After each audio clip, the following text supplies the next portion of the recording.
Muzakir Manaf, Ketua Dewan Pengurus Pusat DPP Partai Aceh, telah resmi menunjuk Ayub Abbas sebagai Sekretaris Jenderal DPP Partai Aceh untuk sisa masa jabatan periode 2023-2028. Penunjukan itu tertuang dalam surat keputusan SK DPP PA yang tertanggal 9 April 2025 lalu.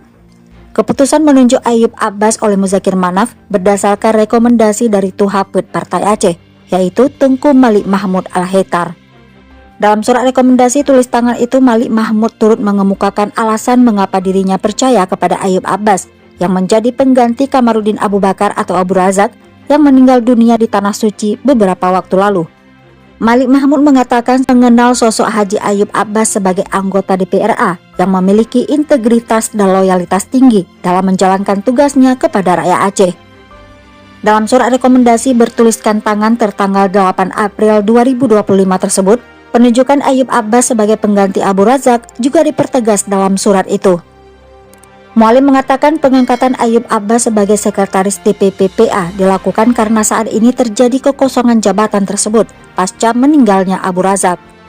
Bunyi surat penunjukan yang ditandatangani Mualim pada 9 April 2025 itu, bahwa untuk meningkatkan fungsi dan peran pimpinan DPP Partai Aceh dalam menjalankan visi, misi, dan program Partai Aceh, maka untuk itu ditunjuk Saudara Haji Ayub Abbas atau yang dikenal dengan Abua sebagai Sekretaris DPP Partai Aceh sisa masa jabatan 2023-2028. Dengan penunjukan Haji Ayub Abbas, maka pelaksana tugas atau PLT Sekretaris Zulfadli AMD dinyatakan dengan sendirinya demisioner dari segala tugasnya.